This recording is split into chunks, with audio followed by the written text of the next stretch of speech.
میرے محترم دوستو، امت علم کے بارے میں بڑی جہالت میں ہے. ہر چیز کو علم قرار دے دیا گیا ہے. دنیا کے فنون کو علم سمجھ کے حاصل کرتے ہیں، حالانکہ علم صرف وہ ہے جو اللہ ہم سے چاہتے ہیں محمد صلی اللہ علیہ وسلم کے طریقے پر. اس لیے میرے دوستو عزیزو، یاد رکھنا سارا علم قبر کے 3 سوالات میں ہے، اور یہ قبر کے 3 سوالات ہر ایک سے ہونے ہیں. اسی زندگی میں قبر کے سوالات کے جوابات کا ہر ایمان والے کو اس کی مشق کرنی ہے. حضرت فرماتے تھے قبر میں زبان یقین پر چلے گی، معلومات پر نہیں چلے گی. جاننے والا بھی کہے گا میں نہیں جانتا کہ اللہ کون ہے، دین کیا ہے، شریعت کیا ہے، محمد صلی اللہ علیہ وسلم کون ہے. جاننے والا بھی کہے گا میں نہیں جانتا. صرف یقین کے ساتھ عمل کرنے والا ہی کہے گا کہ میرا پالنہار اللہ ہے، اور میرا دین اسلام ہے. اور محمد صلی اللہ علیہ وسلم کو دیکھتے ہی پہچان لے گا وہ شخص جو آپ کی سنتوں کا پابند ہوگا، جو آپ کی سنتوں کا عادی ہوگا. اب آپ کو دیکھتے ہی پہچان لے گا. قبر میں 3 سوالات ہر شخص سے ہوں گے. یہی 3 سوالات سارا علم ہے. جو کچھ اس کے ماں سوا ہے سب دنیا کے فنون ہیں. دنیا کے فنون کو علم قرار دینا بڑی جہالت ہے. یاد رکھو صرف علم وہ ہے جو اللہ ہم سے چاہتے ہیں محمد صلی اللہ علیہ وسلم کے طریقے پر. اللہ کو جاننا، شریعت کو جاننا اور سنت کو جاننا. ربوبیت کا، شریعت کا، سنت کا، ان 3 لائنوں کا علم ہو اور اس کے مطابق عمل ہو، اس کو علم کہتے ہیں. اس لیے میرے دوستو عزیزو، ہم میں سے ہر فرد کو خود اپنی ذات سے علم کو فریضہ سمجھو نماز کی طرح، اور دوسروں کو علم کی طرف لاؤ اس کو فریضہ سمجھ کر. یہ علم ہر ایمان والے مرد عورت پر فرض ہے نماز کی طرح. اس بات کی تحقیق کرنا کہ اللہ مجھ سے کیا چاہتے ہیں، یہی علم میں لگنا ہے.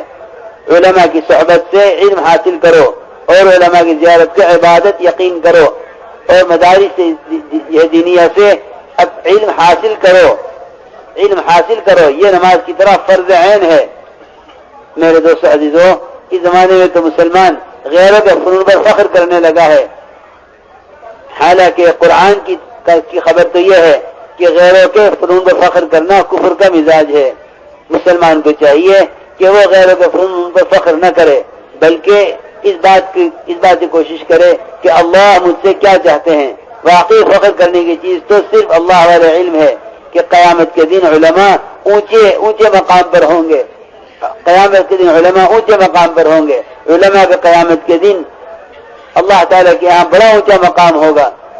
اس لیے ہمیں دعوت کے ذریعے سے امت کی جہالت سے نکالنا ہے کہ امت ہر چیز کا علم سمجھے ہوئے ہے. سب سے پہلے فضائل کا علم ہے تاکہ اعمال کی رغبت امت میں پیدا ہو. فضائل کی تعلیم کا مقصد ہے اللہ کے وعدوں کے یقین کو تازہ کرنا، کیونکہ اللہ تعالیٰ کا دستور یہ ہے کہ اللہ اپنے وعدوں کو یقین والوں کے لیے ہی پورا فرماتے ہیں. حضور اکرم صلی اللہ علیہ وسلم مجلس میں وعدے کیے جاتے تھے اور صحابہ وعدوں کو یقین سے سنتے تھے. منافقین وعدے سنتے تھے، وہ کہتے تھے سارے وعدے دھوکہ ہیں. ایمان والے وعدہ یقین سے سنتے تھے، وہ کہتے تھے یہ وعدے پورے ہونے والے ہیں. کتنے صحابہ کے قصے ہیں، کتنے واقعات ہیں. حیات الصحابہ غور سے پڑھو تو پتہ چلے کہ صحابہ کرام کس یقین کے ساتھ تعلیم حلقوں میں بیٹھتے تھے. ہم تعلیم حلقوں میں بیٹھتے ہیں، ہمارا کوئی یقین نہیں ہوتا کہ آج بھی وہ ہونے والا ہے جو صحابہ انبیاء کے ساتھ ہو چکا ہے. اللہ تعالیٰ نے قیامت تک ایمان والوں کی ایسی مدد کا وعدہ کیا ہے جیسی مدد اللہ نے انبیاء علیہ السلام کی ہے. یہ بات نہیں کہ جو نبیوں کی مدد ہوئی ہے وہ بعد والوں کی نہیں ہوگی. یہ خیال غلط ہے. اللہ کے ساتھ بدگمانی ہے یہ سوچنا کہ اللہ نے جو نبیوں کے ساتھ کیا وہ ہمارے ساتھ نہیں ہو سکتا. ایسا نہیں ہے. اللہ تعالیٰ تو اس امت کی نبیوں کی طرح مدد کرنے والے ہیں. اللہ نے قرآن میں صاف صاف فرمایا ہے کہ ہم نبیوں پر ایمان لانے والوں کی اسی طرح مدد کریں گے جس طرح ہم نے انبیاء علیہ السلام کی مدد کی ہے. کذالک حقا علینا نصر المؤمنین، کہ جس طرح نبیوں کی مدد کی ہے ایمان والوں کی اسی طرح مدد کریں گے. میرے دوستو عزیزو، دیکھو تعلیم کے حلقوں میں یقین کے ساتھ بیٹھا کرو. یہ اللہ کا وعدہ ہے. ساری دنیا کا ساز و سامان، ساری دنیا کی حکومتیں ایک طرف، یہ اللہ کا وعدہ ایک طرف. اس یقین کے ساتھ تعلیم میں بیٹھا کرو. اب تو یہ یقین نہ تعلیم کرنے والوں میں ہے اور نہ سننے والوں میں ہے. اتنی غفلت ہے کتاب پڑھنے کو تعلیم سمجھتے ہیں. کتاب پڑھنے والے کا اندر کا جذبہ یقین یہ ہو جو میں کہہ رہا ہوں حق ہے، جو میں پڑھ رہا ہوں یہ ہوگا. سننے والوں کا اندر کا یقین یہ ہو کہ ہاں یہ بالکل واقع ہونے والے ہیں، یہ وعدے پورے ہونے والے ہیں. اللہ رب العزت یقین والوں کے لیے ہی وعدے پورے فرمائیں گے. تعلیم میں اس یقین کے ساتھ بیٹھو. سنت یہ ہے کہ ایک ایک حدیث کو 3 مرتبہ پڑھو، ٹھہر کر پڑھو. تعلیم کرانے والا مجمع کی طرف دیکھتا رہے اور سننے والے متوجہ رہیں. باوضو بیٹھے تعلیم میں ٹیک نہ لگائیں، آپس میں باتیں نہ کریں. تعلیم کرانے والا تعلیم کے دوران اپنی بات نہ کرے. حدیث کے نور سے عمل کی استعداد پیدا ہوتی ہے. تعلیم کے دوران اپنی باتیں کرنا، اپنی بات کو حدیث پر فوقیت دینا ہے. اس بے ادبی کی وجہ سے تعلیم کا اثر کبھی نہیں ہوگا. تعلیم کے دوران تعلیم کرانے والا تقریر نہ کرے بلکہ فضائل میں سے حدیثیں پڑھ کر سنائے. اور تعلیم میں بیٹھنے والے باوضو بیٹھیں، ٹیک نہ لگائیں، آپس میں باتیں نہ کریں. اور یہ بات اچھی طرح یاد رکھو کہ فضائل کی تعلیم کے ساتھ ساتھ منتخب احادیث کی تعلیم کا خوب اہتمام کرو. اس کا اصل میں مقصد ہے تبلیغ کی، دعوت کی وہ 6 صفات جو دعوت کی اصل بنیاد ہے. ایک ایمان والے کو ان 6 صفات حدیث کی روشنی میں ہی تعلیم دینی ہے. میرے دوستو عزیزو، یہ 6 نمبر باتیں نہیں ہیں. 6 نمبر وہ بنیادی صفات ہیں جن کو حقیقت اندر آ گئی تو پورا دین زندگی میں آئے گا. اگر یہ صفات اپنی حقیقت کے ساتھ اندر اتر جائیں. ان صفات کی حقیقت ہمیں حدیث سے ہی معلوم ہوں گی، ورنہ ہر عمل کا معیار گرا ہوا ہے. ایمان کلمہ بولتے ہیں، ایمان کی خبر نہیں ہے. ایمان تو حدیث سے ہی بتلائیں گی کہ ایمان حضور اکرم صلی اللہ علیہ وسلم نے کس کو ایمان کہا ہے، کون مومن کیسا ہوتا ہے. فرائض کی کا معیار حدیث ہی بتاوے گی کہ آپ صلی اللہ علیہ وسلم کی نماز کا کیا طریقہ ہے. اور یاد رکھنا کہ علم کسے کہتے ہیں اور علم کے کیا فضائل ہیں اور علم کی کیا حقیقت ہے، یہ تو حدیث ہی بتائیں گی. اللہ کا ذکر اللہ کے دھیان کے ساتھ کرنا ہی اصل ہے. حدیث سے معلوم ہوگا کہ اللہ کے ذکر کی حقیقت کیا ہے. میرے دوستو عزیزو، ایک ایمان والے کا اکرام اور ایک ایمان والے کا اللہ کے یہاں کیا مقام ہے، یہ تو حدیث سے ہی معلوم ہوگا. انسان کے حقوق کی تعلیم حدیث سے دینی ہے. میں یہ 6 نمبر اس لیے عرض کر رہا کہ اب ہماری باتوں کا نام 6 نمبر ہو کر رہ گیا. ہمارے مجمع کو کچھ نہیں خبر کہ آپ صلی اللہ علیہ وسلم نے ان صفات کو اپنی احادیث میں کن معیار سے بیان فرمایا ہے. اس لیے میں عرض کر رہا وہ تاکید سے کہ فضائل اعمال کے ساتھ ساتھ منتخب احادیث سے تعلیم کا اہتمام کیا کرو تاکہ ہمیں معلوم ہو کہ یہ 6 صفات احادیث کی روشنی میں کیا ہیں. مولانا صاحب رحمۃ اللہ علیہ نے بڑی فکر سے ان کو جمع فرمایا تھا اور مقصد یہی تھا. دیکھو بھائی میرے دوستو عزیزو، مطالعہ ہماری بنیاد مطالعہ نہیں ہے، ہماری بنیاد تو تعلیم ہے. امت کو تعلیم دینی ہے، اس کی کہ آپ صلی اللہ علیہ وسلم اپنی امت کو کیا دے کر گئے ہیں. اس لیے اہتمام کے ساتھ فضائل کے ساتھ ساتھ منتخب احادیث تعلیم کا اہتمام کریں تاکہ ہر ایمان والا ان 6 نمبروں کو احادیث کی روشنی میں بیان کرے. ہماری باتوں میں وہ اثر نہیں ہے جو محمد صلی اللہ علیہ وسلم کی زبان مبارک سے نکلے ہوئے الفاظ اور آپ کی بات کے اندر اثر ہے. ہمیں اپنے اندر ان صفات کا معیار سے پیدا کرنا ہے اور ان صفات کا معیار حدیث ہی بتلائے گی. اس لیے فضائل کے ساتھ ساتھ فضائل اعمال اور فضائل صدقات اور اس کے ساتھ ساتھ منتخب حدیث سے تعلیم کا اہتمام کرو. اللہ کے راستے میں نکل کر بھی تعلیم 2-2.5 گھنٹے جم کر تعلیم ہوگی. اپنے مقام پر رہ کر بھی تعلیم جم کر تعلیم ہو. ایک تعلیم مسجد کی، ایک تعلیم گھر کی. ان 2 تعلیموں کا اصل مقصد یہی ہے کہ ہم اسباب کی دنیا میں جا کر بھول جاتے ہیں کہ اللہ کے وعدے کیا ہیں. شکلوں پر ہی یقین آ جاتا ہے. شکلوں میں سے نکل کر پھر تعلیم کے حلقوں میں آ کر بیٹھو، پھر یہ کہو کہ نہیں، حقیقت یہی ہے، اللہ کے وعدے ہی اصل ہیں. اللہ پالتے ہیں، اسباب پر نہیں پالتے. اللہ پالتے ہیں، حکموں کے پورا ہونے پر پالتے ہیں. اس لیے میرے دوستو عزیزو، یہ بات ہماری یاد رکھنا کہ تعلیم کے حلقوں کا مقصد اللہ کے وعدوں کے یقین کو تازہ کرنا ہے. اللہ کے وعدوں کے یقین کو تازہ کرنا، یہی تعلیم کا مقصد ہے. شوق کا پیدا ہو جانا تو ابتدائی درجے کی بات ہے. عمل کا شوق تو پیدا ہو جائے گا، عجیب بات ہے.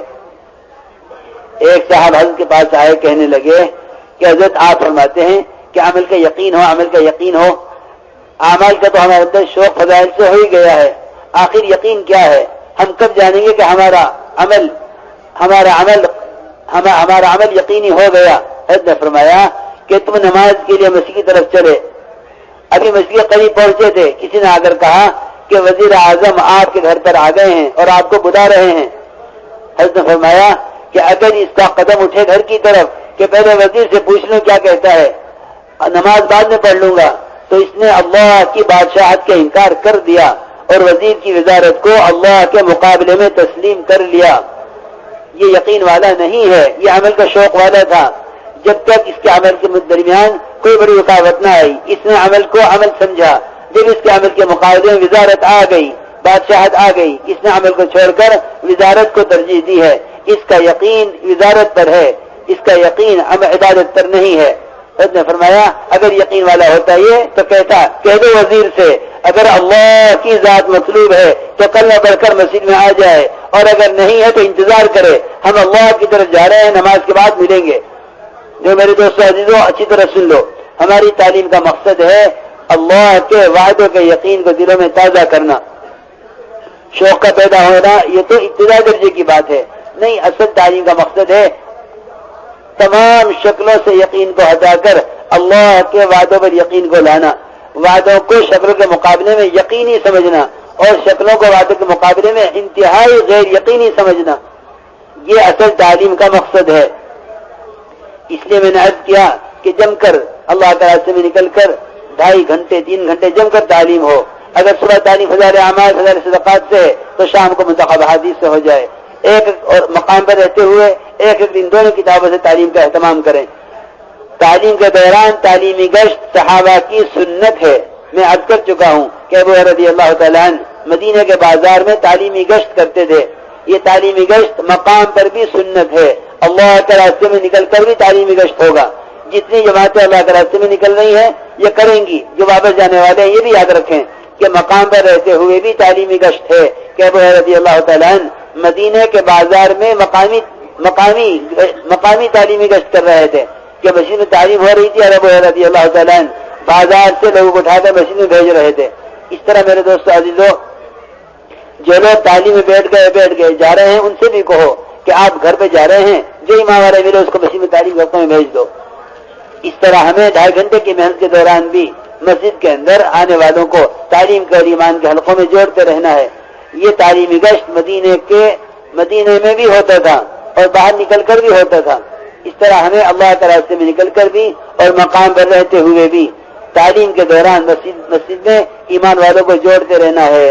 اس طرح ہمیں اپنے مقام پر رہ کر بھی تعلیمی گشت کرنا ہوگا، اللہ کے راستے میں نکل کر بھی تعلیمی گشت ہے، لیکن یہ بات یاد رکھنا کہ مقام پر رہتے ہوئے تعلیم کے حلقوں میں مسجد کی پوری جماعت بیٹھے، جو لوگ ایمان والے تعلیم کے میں نہیں بیٹھ رہے ہیں جا رہے ہیں اٹھ کر ان سے کہو کہ آپ باہر تو جا رہے ہیں، لوگوں کو تعلیم کے حلقے میں بھیج دینا، اس دن اللہ تعالیٰ اتنے خوش ہوں گے۔ حدیث میں آتا ہے کہ مسجد میں آنے والے سے اللہ تعالیٰ اس طرح مل کر خوش ہوتے ہیں جیسا کوئی اپنے بچھڑے ہوئے دوست سے مدت کے بعد مل کر خوش ہوتا ہے، اس طرح اللہ تعالیٰ مل کر خوش ہوتے ہیں۔ تو جب آنے والے اتنے خوش ہوتے ہیں جو اللہ کے بندوں کو غفلت کے اور گناہوں کے ماحول سے نکال کر اللہ کے گھر میں لے آئیں گے، اللہ تعالیٰ آنے والوں سے بھی زیادہ خوش ہوں گے۔ انہوں نے فرماتے تھے جتنا مخلوق کو خالق کے راہ پر لانے کی کوشش کرو گے اللہ کو اتنا ہی زیادہ راضی کرو گے۔ اس طرح میں نے عرض کر دیا کہ یہ ہے فضائل کا علم، ایک مسائل کا علم ہے، وہ علماء سے معلوم کرو اور علماء کی زیارت کو عبادت یقین کرو اور مدارس دینیہ کی طرف اپنی اولادوں کو خود رغبت کرو۔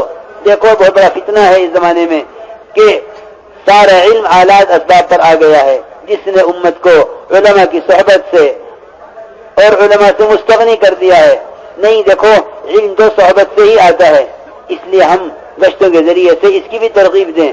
اور دیکھو میری بات بھول نہ جاؤں، مسجد کے اندر قرآنی مکاتب کا قائم کرنا ہر محلے والوں کی ذمہ داری ہے۔ جس طرح مسجد کی ساری ضرورتیں محلے والے دیکھتے ہیں، ایک سب سے بڑی ضرورت یہ ہے کہ محلے والے اس کا فکر کریں कि मस्जिद में कुरान की तालीम का एहतमाम हो, कुरान का मकसद मस्जिद में शुरू किया जाए और गश्तों के जरिए से बच्चों के वालिद को मुतवज्जे करें कि अपने बच्चे को कुरान सीखने के लिए मस्जिद में भेज दें। तो बच्चे मिल जाए उनको भी तरगीब दो कि बेटे मस्जिद में कुरान सिखलाया जाता है, तुम कुरान सीखने के लिए मस्जिद में आ जाओ। हर महल्ले की मस्जिद में कुरान की तालीम का नज़म करना महल्ले वालों की जिम्मेदारी है। काम करने वाली ये ना समझिए हमारे करने का काम नहीं है, कुरान की तालीम का आम करना हर मोमिन की जिम्मेदारी है।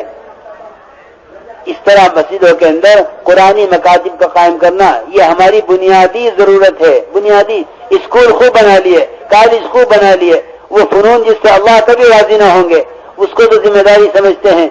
वो कुरान जिसका पढ़ना फर्ज है, जिस पर अमल करना फर्ज है, उसकी तालीम का कोई एहतमाम नहीं है।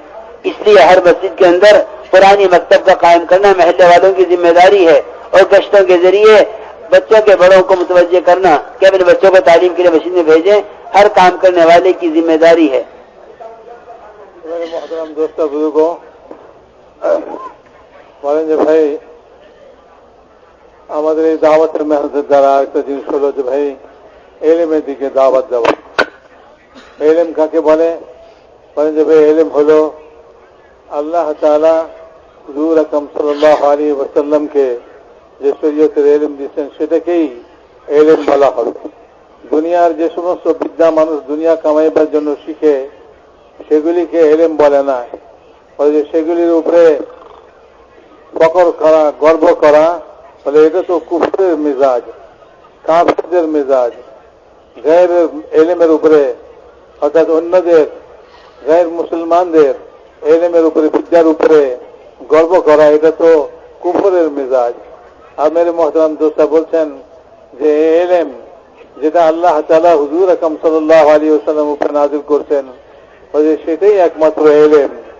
এই এলেমের উপরেই বলে এই এলেম ছাড়া বাকি যা বিদ্যা শিখি আমরা দুনিয়া কামাইবার জন্য এইগুলি তো জেহালতই জেহালত, অর্থাৎ মূর্খতাই মূর্খতা। যে এলেমের মধ্যে আল্লাহকে চিনল না, আখিরাতকে চিনল না, কবরকে বুঝল না। উনি বলেন যে আমার এই এলমের খোলাসাটা কি, সারটা কি? এলেমের সার হল কবরের ওই 3 প্রশ্ন। কবরের 3টা প্রশ্ন হবে, প্রত্যেক মানুষ কবরে যাবে এবং ওই কবরের মধ্যে 3টা প্রশ্ন হবে। এক হলো ভাই বলে যে তোমার রব কে ছিল, তো রুবুবিয়তের এলেম, আমার রবকে, আমার পালনকর্তাকে, আমার দুনিয়াতে সমস্ত প্রয়োজনাদি এবং সব জিনিস কে পুরা করছেন, বলে যে এটা হলো রুবুবিয়তের এলেম। বলে এলেম হলো আল্লাহ তাআলাকে, আল্লাহ তাআলা যে আমার রব এটাকে জানা, এটা হলো এলেম। কবরের মধ্যে আরেক প্রশ্ন হবে, বলে তোমার শরীয়ত, তোমার দ্বীন কি ছিল, তো শরীয়তের এলেম এটা হলো আসলে এলেম। আর মেরে মোহতারাম দোস্ত কবরের মধ্যে রাসূলুল্লাহ সাল্লাল্লাহু আলাইহি ওয়াসাল্লাম সম্পর্কে জিজ্ঞাসা করা হবে যে ইনি কে। তো মেরে মোহতারাম দোস্ত বুজুর্গ, যে দুনিয়াতে সুন্নতের উপরে আমল করছে, শরীয়তের উপরে চলছে এবং সে তার আল্লাহকে রব হওয়া এই কথা ইয়াকিন দিলের মধ্যে বসায় নিয়েছে, তো বলে যে সে ওই কবরের মধ্যে ওই প্রশ্নের জবাব দিয়ে দিবে। কবরের মধ্যে ওই প্রশ্নের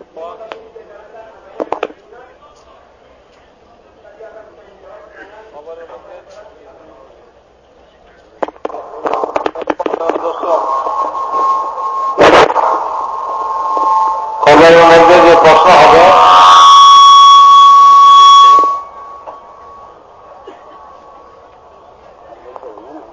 কবরের মধ্যে যেটা প্রশ্ন হবে 3টা প্রশ্ন, বলে যে ওই 3 প্রশ্নই হইল আসলে এলেম।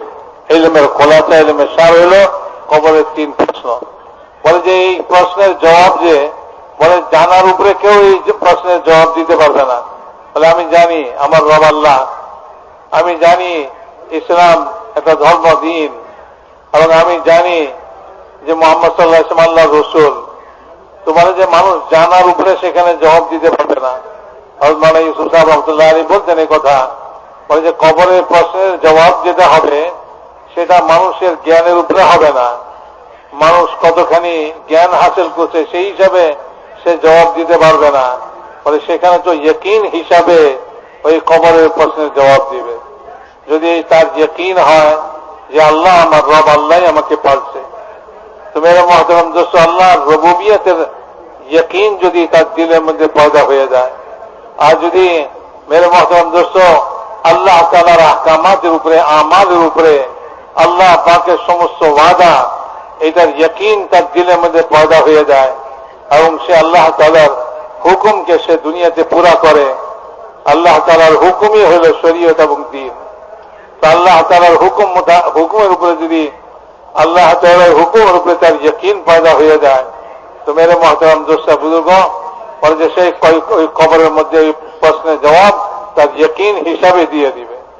এমনি ভাবে যদি রাসূলুল্লাহ সাল্লাল্লাহু আলাইহি ওয়াসাল্লামের সুন্নতের উপরে তার জিন্দেগি চলে এবং সে তার জিন্দেগিকে রাসূলুল্লাহ সাল্লাল্লাহু আলাইহি ওয়াসাল্লামের সুন্নতের উপরে চালায়, প্রত্যেকটা কাজ সে রাসূলুল্লাহ সাল্লাল্লাহু আলাইহি ওয়াসাল্লামের সুন্নতকে দেখে দেখে করে, সুন্নত মোতাবেক করে, তো সে কবরের মধ্যে এই সুন্নতের यकीन তার দিলের মধ্যে পয়দা হলো, যে সুন্নতের উপরে সে দুনিয়াতে আমল করছে, তো ওই यकीन হিসাবে কবরে ওই 3 প্রশ্নের জবাব সে দিতে পারবে।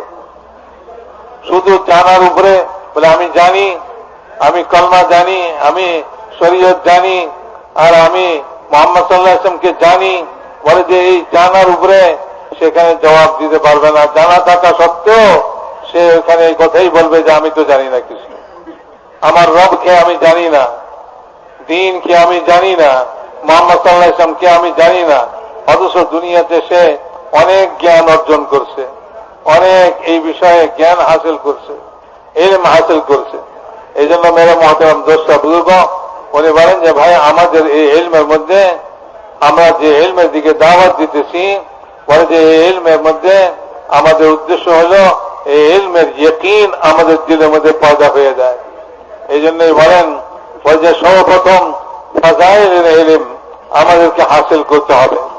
আবার যে এই ইলম আমাদের জিন্দগিতে আল্লাহ তাআলার হুকুম আসে, নবীর তরিকা আসে, বলে যে এটার জন্য যে ইলম প্রয়োজন, এই ইলম প্রত্যেক মানুষের জন্য প্রয়োজন, প্রত্যেক মানুষের উপরে ফরজ, নর নারী প্রত্যেক মুসলমানের উপরে এই ইলম হাসিল করা ফরজ, যে তার উপরে আল্লাহ তাআলার কি হুকুম আসতেছে, প্রতি মুহূর্তে আল্লাহ তাআলার হুকুম তার উপরে আসতেছে, এই মুহূর্তে আমার উপরে কি ইলম আল্লাহ তাআলা আসতেছে।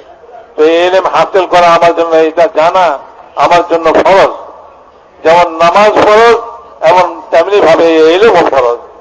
এই জন্য মেরে মুহতারাম দোস্ত বুজুর্গ, একটা হলো এই ইলমকে, ইলমের ফাজাইলের ইলম, অর্থাৎ আল্লাহ তাআলার হুকুম পুরা করার উপরে আল্লাহ তাআলা কি ওয়াদা করছেন, ওই সমস্ত ওয়াদাকে হাসিল করার জন্য আমি আল্লাহ তাআলার হুকুমকে পুরা করতেছি। মেরে মুহতারাম দোস্ত বুজুর্গ, এই জন্য ফাজাইলের ইলম বলা হয়েছে যে আমাদের এই ফাজাইলের ইলমের উদ্দেশ্য হল আল্লাহ তাআলার ওয়াদার উপরে यकीनকে তাজা করা, আল্লাহ তাআলার ওয়াদার উপরে यकीन পয়দা হয়ে যায়। মেরে মুহতারাম দোস্ত বুজুর্গ, এই জন্য ফাজাইলের তালিমের হালকা মসজিদে মসজিদে কায়েম করি, জমাতে চলা অবস্থায় 2-2 ঘন্টা করে এরকম ভাবে ফাজাইলের তালিমের মধ্যে খুব জমে বসি, মকামে বাড়িতে থাকা অবস্থায় নিজের মসজিদে এবং নিজের ঘরের মধ্যে এই ফাজাইলের তালিম 2 বেলা, এই 2 তালিমের মধ্যে আমরা অবশ্যই বসি এবং খুব জমে বসি, यकीনের সঙ্গে বসি। যখন এই ফাজাইলের তালিমের মধ্যে বসবো, ফাজাইলের কথা শুনবো, আল্লাহ তাআলার ওয়াদা। ফাজাইল মানে কি? ফাজাইল মানে হলো আল্লাহ তাআলার হুকুম পুরা করার উপরে আল্লাহ তাআলা কি ওয়াদা করেছেন। কোন আসবাবের উপরে আল্লাহ তাআলা ওয়াদা করেন নাই যে মানুষ কোন দুনিয়ার কোন আসবাব, দুনিয়ার কোন জিনিস সে ইখতিয়ার করে, বলে এটার উপরে আল্লাহ তাআলার কোনো ওয়াদা নাই। আল্লাহ তাআলার সমস্ত ওয়াদা আল্লাহ তাআলার আহকামাতের উপরে। হুজুর আকরাম সাল্লাল্লাহু আলাইহি ওয়াসাল্লামের সুন্নাত মোতাবেক যখন আল্লাহ তাআলার হুকুম পুরা হয়ে যাবে, তো ওইটার উপরে আল্লাহ তাআলার ওয়াদা পুরা হয়ে যাবে। আল্লাহর ওয়াদা এরকম নয় যে নবীদের সঙ্গেই খালি ওয়াদা পুরা হয়েছে আর নবীদের পরবর্তী লোকদের সঙ্গে আল্লাহর ওয়াদা পুরা হবে না, এমন নয়। বলে যেরকম নবীদের সঙ্গে আল্লাহ তাআলার ওয়াদা পুরা হয়েছে, পরবর্তী লোকেরা যখন আল্লাহ তাআলার হুকুমের উপরে यकीনের সঙ্গে আমল করবে, তো তাদের জন্য আল্লাহ তাআলার ওয়াদা পুরা হয়ে যাবে। শর্ত হল यकीन, यकीনের সঙ্গে সে আল্লাহ তাআলার ওয়াদার উপরে यकीन করে সে আমল করে। হুজুর আকরাম সাল্লাল্লাহু আলাইহি ওয়াসাল্লাম যে সমস্ত আমলের ফাজাইল বয়ান করছেন, ঈমানওয়ালারাও শুনছে, ইয়াকিনওয়ালারাও শুনছে, মুনাফিকরাও শুনছে। তো দোনো দলের মধ্যে পার্থক্য কি হলো?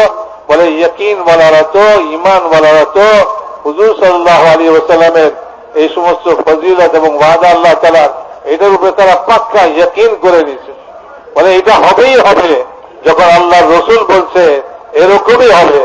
আর মুনাফিকদের কথা হলো, বলে এগুলি সব ধোঁকা, এগুলি সব বেকার কথাবার্তা, এগুলি কখনো হইবার নয়। তো মুনাফিকদের ইয়াকিন নাই, মুনাফিকদের সঙ্গে আল্লাহ তাআলার কোনো ওয়াদা পুরা হয় নাই। মুসলমানরা যারা ঈমানওয়ালা, ইয়াকিনওয়ালা ছিল, তাদের সঙ্গে আল্লাহর রাসূল আল্লাহর পক্ষ থেকে যত ওয়াদা তাদের সঙ্গে করছেন, এই সমস্ত ওয়াদা তাদের সঙ্গে পুরা হয়ে গেছে এবং তারা নিজ চোখে আল্লাহর ওয়াদাকে পুরা হইতে দেখে নিয়েছেন। এই জন্য মেরে মহতারাম দোস্তা বুজুর্গ, তালিমের হালকায় বসে আল্লাহ তাআলার ওয়াদার উপরে ইয়াকিনকে তাজা করা, আমার ইয়াকিন তাজা হয়ে যায়।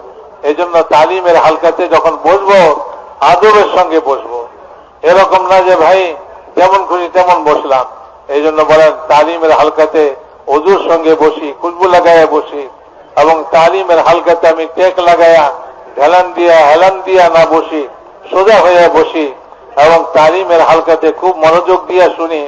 যিনি তালিম পড়াইতেছেন, তিনি তালিম করতেছেন, কিতাব পড়তেছেন, উনিও এক একটা হাদিস 2 বার 3 বার করে দোহরায়া পড়েন, যাতে দিলের ভিতরে এই সমস্ত কথা গেঁথে যায়।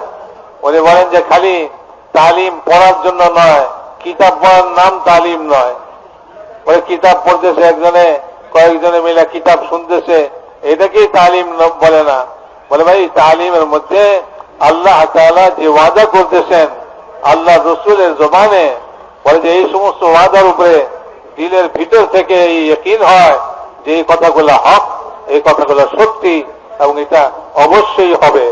আল্লাহ তাআলার হুকুম যদি আমি পুরা করি, যেরকম রাসূলুল্লাহ সাল্লাল্লাহু আলাইহি ওয়াসাল্লাম বলছেন, আর এই হুকুমকে পুরা করে সাহাবাদের সঙ্গে আল্লাহ তাআলার এই ওয়াদা পুরা হয়ে গেছে, তো কিয়ামত পর্যন্ত সব মানুষের জন্যই আল্লাহ তাআলার এই ওয়াদা, যদি তারা এই আল্লাহর হুকুমকে পুরা করে, নবীর তরিকা মোতাবেক পুরা করে, তো আল্লাহ তাআলার ওয়াদা আজও মানুষের সঙ্গে পুরা হয়ে যাবে, ইয়াকিনওয়ালাদের সঙ্গে আজও পুরা হয়ে যাবে।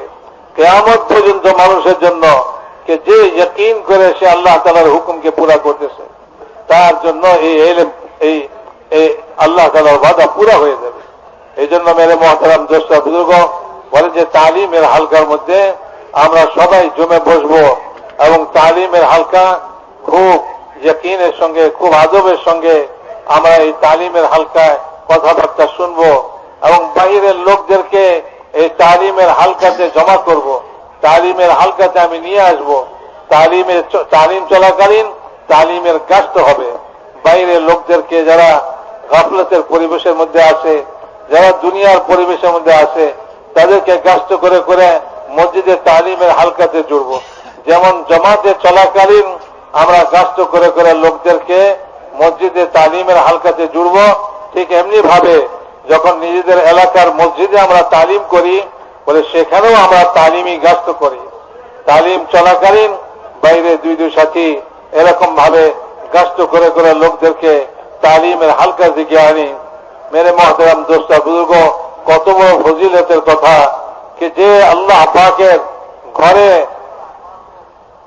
পাকের ঘরে আসছে, বাইরে থেকে আমি যাকে আল্লাহর ঘরে নিয়ে আসলাম, তো বলে যে যখন কেউ আল্লাহর ঘরে আসে, কোন মুসলমান আল্লাহর ঘরে আসে, তো আল্লাহ তাআলা কেমন খুশি হন।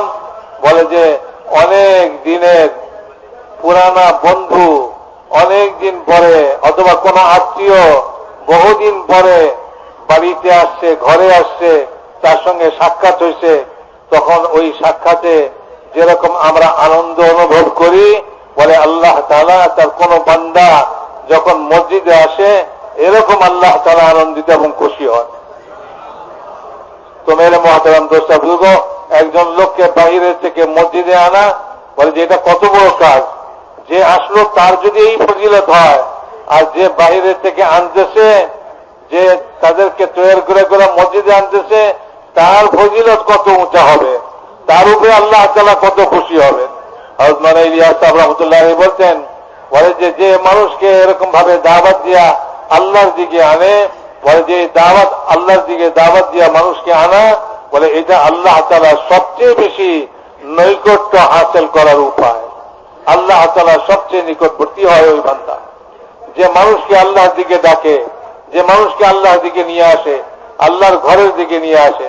এই জন্য এত ভাই মেরে মহতারাম দোস্ত বুজুর্গ, ফাজাইলের তালিম আমরা মসজিদের হালকার মধ্যে করব এবং আপনার মসজিদের মধ্যে যখন আমরা নিজেরা মহল্লায় থাকি, আমাদের মহল্লার মসজিদের মধ্যেও ওই তালিম করব, ঘরের মধ্যেও তালিম করব। আল্লাহর রাস্তায় চলাকালীন এই তালিমের হালকা করব। আমাদের এই আল্লাহর রাস্তায় চলাকালীন তালিমের হালকা যেটা হবে সেটা হলো ফাজাইলের তালিম। ফাজাইলের তালিম আমরা প্রতিদিন এরকম ভাবে 2 ঘন্টা 3 ঘন্টা 4 ঘন্টা করে, যেমন 2 বেলা আমরা তালিম করে থাকি, এরকম ভাবে আমরা তালিম করব। মেরে মহতারাম দোস্ত বুজুর্গ, ফাজাইলের তালিমের মধ্যে একটা হলো যে ভাই ফাজাইলে আমাল, ফাজাইলে সাদাকাত আমরা পড়ি। ঠিক এমনি ভাবে মুনতাখাব আহাদিস একটা কিতাব যেটা হযরত মাওলানা ইউসুফ সাহেব রাহমাতুল্লাহ আলাইহি, এই যে আমরা 6 নম্বর বলি, বলে এই 6 নম্বরের উপরে হাদিস জমা করেছেন তিনি, কোরআনের আয়াত জমা করেছেন, যাতে আমরা এই 6 নম্বরটাকে কোরআন ও হাদিসের আলোকে আমরা আমাদের ভিতরে পয়দা করতে পারি। এই 6 নম্বর শুধু বয়ান করার জন্য নয়, এই 6 নম্বর শুধু এমনি একটা নীতি বলে নয়, বরং এই 6 নম্বর তো আমাদের জিন্দিগিতে আনার বিষয়। যখন এই 6 নম্বর আমাদের জিন্দিগিতে আসবে, পুরা দিন আমাদের জিন্দিগিতে আসবে। এই 6টা গুণ যদি আমাদের ভিতরে আসে তো পুরা দিন আমাদের জিন্দিগিতে আসবে। এই জন্য মেরে মহতারাম দোস্ত বুজুর্গ, বলে যে তালিমের মধ্যে একটু ফাজাইলে আমালের তালিম, ফাজাইলে সাদাকাতের তালিম করি, এমনি ভাবে আমরা ফাজাইল মুনতাখাব হাদিসেরও তালিম করি। এর মধ্যে প্রত্যেকটা নম্বরের উপরে হাদিস জমা করছেন হযরত মাওলানা ইউসুফ সাহেব রাহমাতুল্লাহ আলাইহি।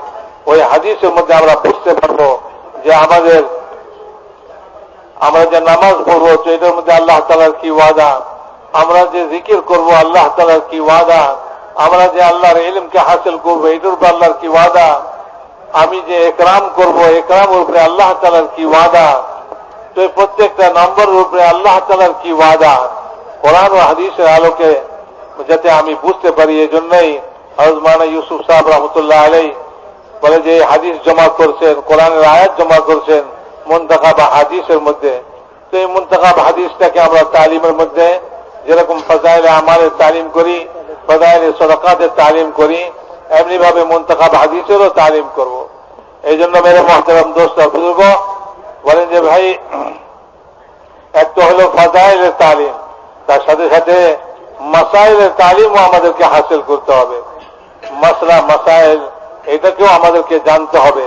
কেন শরীয়তের প্রত্যেকটা হুকুম হুজুর আকরাম সাল্লাল্লাহু আলাইহি ওয়াসাল্লামের তরিকা মোতাবেক আমাদেরকে পুরা করতে হবে।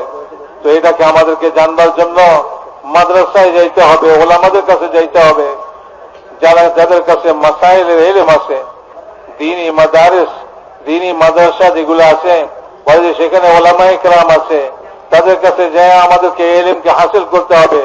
ওলামাদের জিয়ারত করা, তাদের সোহবতে বসা, এটাকে ইবাদত মনে করি। হযরত মাওলানা ইলিয়াস সাহেব রাহমাতুল্লাহ আলাইহি বলতেন যে ওলামাদের জিয়ারত করাকে ইবাদত মনে করো। তো কাজেই ওলামাদের সোহবতে বসতে হবে। ইলম কিতাব থেকে আসে না, কিতাব পড়ে পড়ে মানুষ ইলম হাসিল করে এমন নয়, ইলম তো হলো সোহবত থেকে আসে। মানুষ যখন ওলামাদের ইলম ওয়ালাদের সোহবতের মধ্যে বসে, তাদের কাছে বসে এবং তাদের কাছ থেকে শুনে, তোই তাদের কাছে বসার দ্বারা ইলম হাসিল হয়।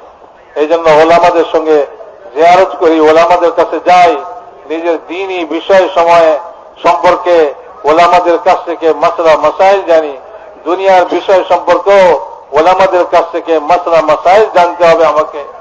মেরে মহতারাম দোস্ত, সাহাবা রাদিয়াল্লাহু তাআলা আনহুম আজমাইন তাদের জিন্দেগির প্রত্যেকটা বিষয়, দুনিয়ার জিনিস হোক চাই দ্বীনি বিষয় হোক, সব বিষয়ের সম্পর্ক মসজিদের সঙ্গে ছিল, মসজিদের সঙ্গে ছিল।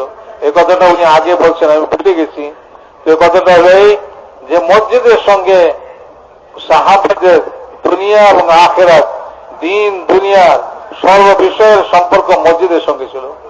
বৃষ্টির দরকার হয়েছে তো মসজিদে আসতেছে, বৃষ্টি থামাইতে প্রয়োজন হয়েছে তো মসজিদে যাইতেছে। মেরে মহতারাম দোস্তা বুজুর্গ, যে কোনো বিষয় বলে যে একজন ঋণগ্রস্ত হয়ে গেছে তো সে মসজিদে যাইতেছে। তো সব বিষয়, দিনই বিষয় হোক দুনিয়াবী বিষয় হোক, সব বিষয়ের সম্পর্ক মসজিদের সঙ্গে ছিল। আজ মসজিদের সঙ্গে উম্মতের সম্পর্ক বিচ্ছিন্ন হয়ে গেছে। উম্মত বাজারে বাজারে এবং মসজিদের বাইরে সময় কাটাইতেছে, যেখানে তার ঈমান নষ্ট হয়। এই জন্য উম্মতকে মসজিদের দিকে আনতে হবে।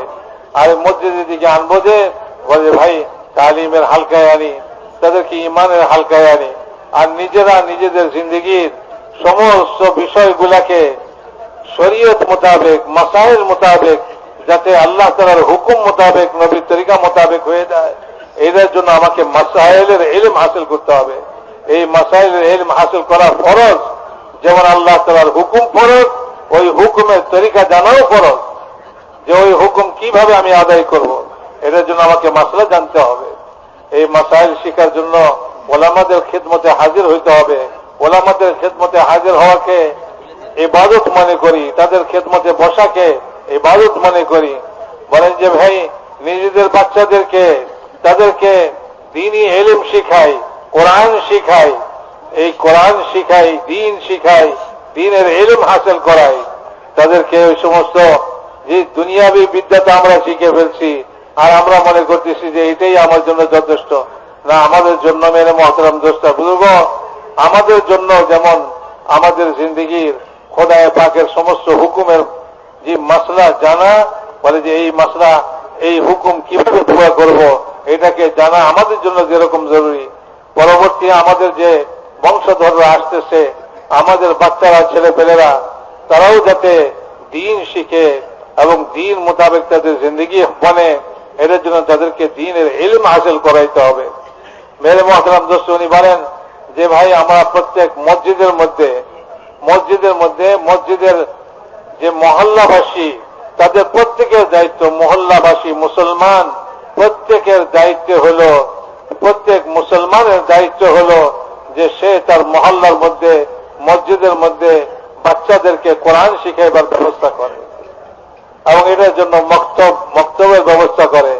বলে ভাই মসজিদের সব প্রয়োজনগুলা মহল্লাবাসী সবাই মিলা পূরণ করে। ভাই ইমাম সাহেব রাখতে হবে, মুয়াজ্জিন রাখতে হবে, একজন খাদেম রাখতে হবে, মসজিদের সাফাই করতে হবে, মসজিদের যাবতীয় সব বিষয়ে মহল্লাবাসী সবাই মিলা যেরকম এই দায়িত্বকে গ্রহণ করে, এই দায়িত্ব পালন করে, বলে ঠিক এরকম ভাবে মহল্লাওয়ালাদের জিম্মায়, এই শুধু তবলিগওয়ালাদের জিম্মায় নয়, তবলিগওয়ালাদের দায়িত্ব নয়, বলে খালি যারা তবলিগ করে তারাই করবে না, এ তো প্রত্যেক মুসলমান মহল্লাবাসী প্রত্যেকের উপরে দায়িত্ব যে সে তার বাচ্চাকে ছোট অবস্থায় কোরআন শিক্ষা দেয়। এই জন্য মহল্লার মসজিদের মধ্যে কোরআনী মক্তব কায়েম করা। তো এই জন্য মেরে মহতারাম দোস্তা বুজুর্গ, একটা হলো ফাজাইলের ইলম হাসিল করব, আরেক হলো মাসাইলের ইলম, ওলামাদের খিদমতে হাজির হইয়া এই মাসাইলের ইলমকে হাসিল করব এবং নিজেদের বাচ্চাদেরকেও তাদেরকে ছোটবেলা থেকে কোরআন শিক্ষা দেই, তাদেরকে দ্বীনের ইলম হাসিল করাই।